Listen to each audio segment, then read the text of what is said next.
नमस्कार विद्यार्थी मित्रांनो, मी सचिन वायाळ, श्रीमत शिक्षण व ग्रामीण विकास संस्थेचा संस्थापक अध्यक्ष.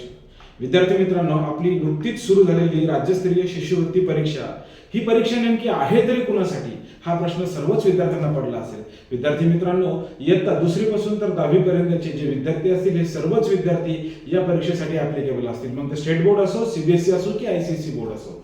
त्यामध्ये आपण 3 गट निर्माण केलेले आहे. इयत्ता दुसरी, तिसरी आणि चौथीसाठी एक गट, 5वी, 6वी, 7वी साठी एक गट, 8वी, 9वी, 10वी साठी एक गट. या तिन्ही गटांमधून जिल्हा व तालुका स्तरावरती प्रत्येकी अनुक्रमे 3 विद्यार्थी निवडले जातील.